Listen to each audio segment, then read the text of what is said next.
Assalamualaikum warahmatullahi wabarakatuh. Hai semua, apa kabar anak-anak? Semoga anak-anak dalam keadaan sehat. Jumpa lagi dengan Ibu Guru Irawati dalam pelajaran IPA SMP Muhammadiyah Merauke kelas 7. Sebelum belajar, yuk kita berdoa dulu. A'udzubillahi minasyaitonirrajim. Bismillahirrahmanirrahim. Raditu billahi rabba wa bil islami dina wa bi Muhammadin nabiyyan wa rasula. Rabbi zidni ilma warzuqni fahma. Amin ya rabbal alamin. Baik, tujuan pembelajaran kita pada pagi hari ini adalah kita akan belajar tentang objek IPA dan pengamatannya dengan tujuan pembelajaran seperti berikut.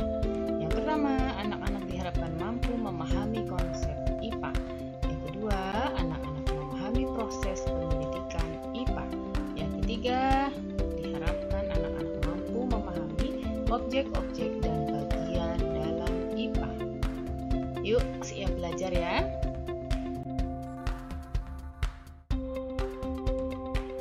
Materi pada video hari ini adalah tentang objek IPA dan pengamatannya.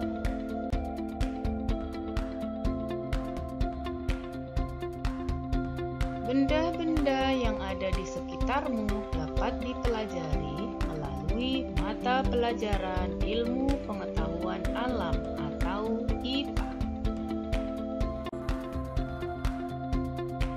IPA adalah ilmu tentang segala sesuatu yang ada di sekitarnya. Para ilmuwan mempelajari hal-hal yang terjadi di sekitarmu dengan cara melakukan serangkaian penelitian dengan sangat cermat dan hati-hati.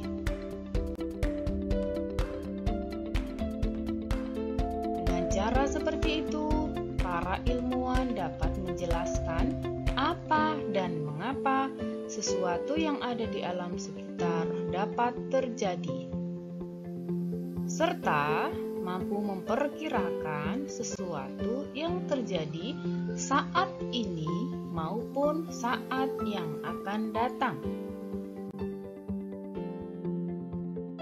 Hasil temuan mereka dapat dimanfaatkan untuk kesejahteraan manusia, seperti contohnya yang sering kalian pakai yaitu laptop, handphone, televisi, dan pupuk.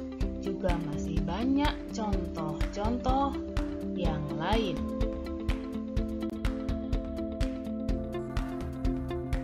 Kita akan masuk pada poin penyelidikan IPA.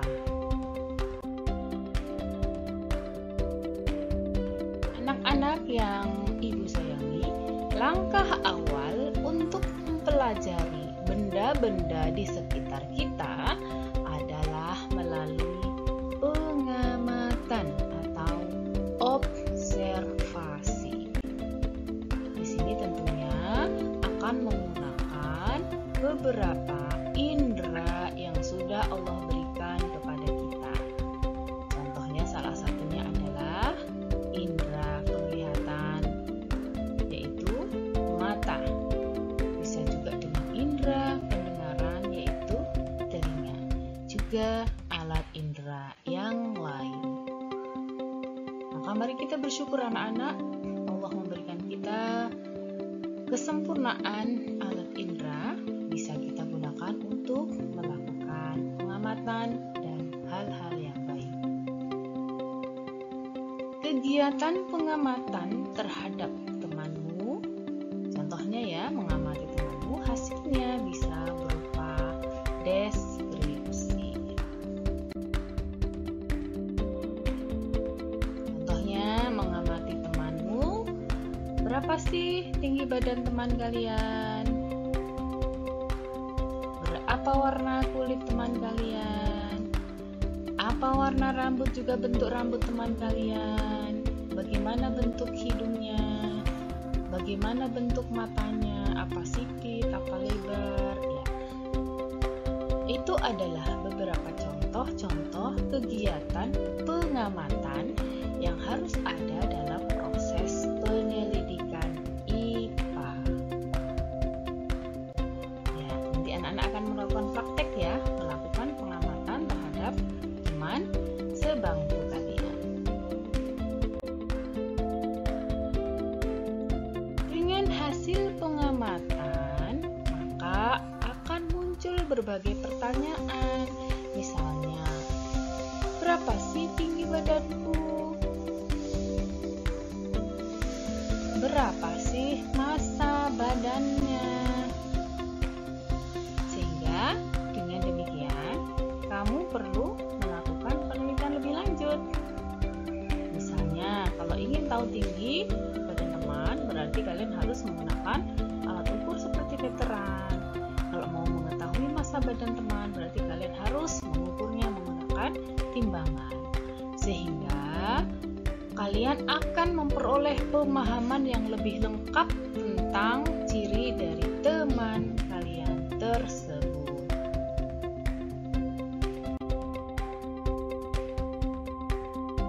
Penyelidikan ilmiah dalam IPA, prosesnya ada 3 ya. Yang pertama, melakukan pengamatan.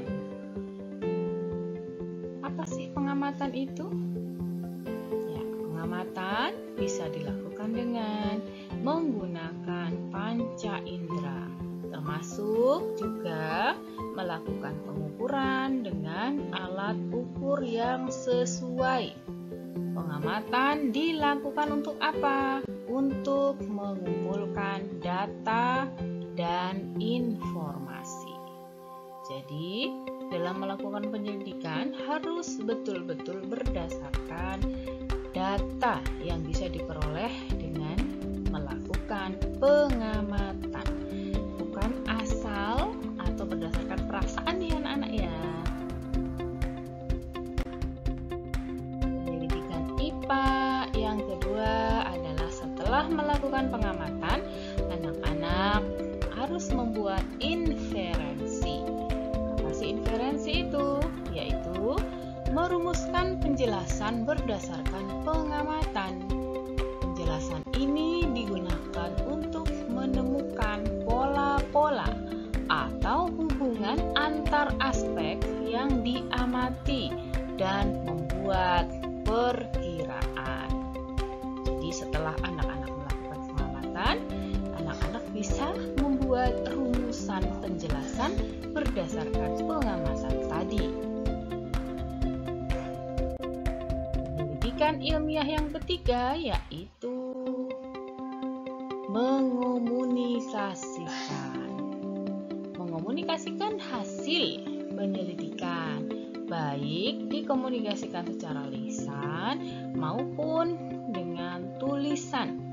Hal yang dikomunikasikan termasuk data yang disajikan, bisa dalam bentuk tabel, grafik, bagan, ataupun gambar yang relevan. Sekarang kita akan belajar tentang kegunaan kita belajar IPA.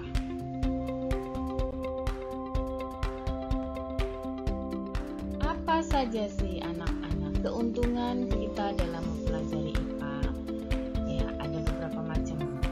Yang pertama, bisa meningkatkan kualitas hidup. Misalnya, apakah bunga yang ditanam akan tumbuh? Nah, dengan belajar IPA, anak-anak akan mampu memahami berbagai hal yang ada di sekitar kita. Misalnya, memahami tentang mengapa sih matahari itu bersinar. Yang ketiga, anak-anak bisa menyelesaikan masalah. Misalnya, bagaimana ya kira-kira mendapatkan air bersih dari air keruh. Yang keempat, anak-anak mampu berpikir logis dan sistematis. Misalnya, jika ditanya seperti ini, apa ya kesimpulannya? Nah, itu adalah beberapa macam keuntungan dalam mempelajari IPA. Objek yang dipelajari dalam IPA meliputi seluruh benda di alam dengan segala interaksinya untuk dipelajari pola-pola keteraturannya. Objek IPA dapat berupa benda-benda yang sangat kecil atau renik, misalnya bakteri, virus, dan partikel-partikel penyusun atom. Juga selain yang renik, dapat berupa benda-benda yang berukuran sangat besar, misalnya lautan, bumi dengan segala isinya, matahari.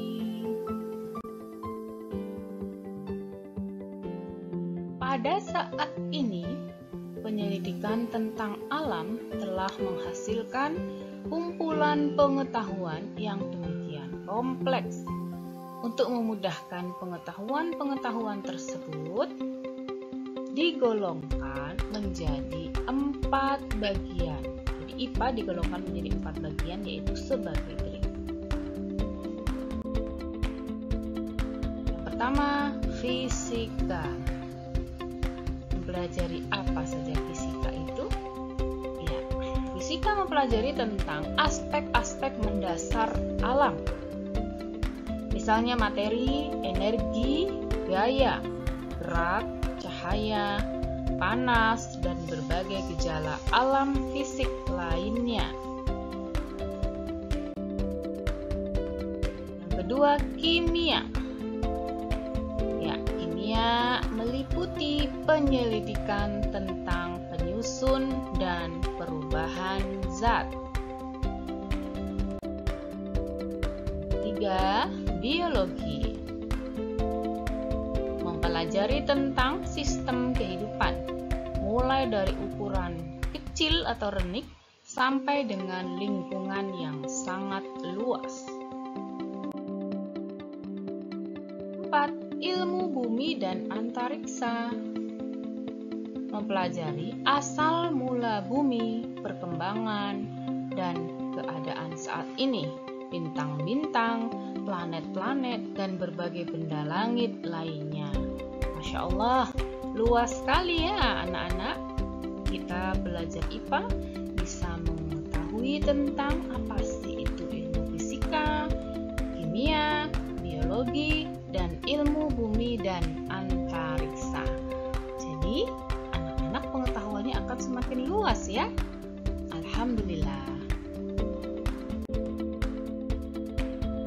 Terima kasih.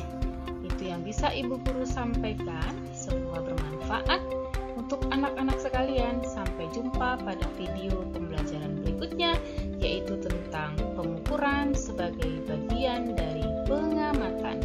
Wassalamualaikum warahmatullahi wabarakatuh.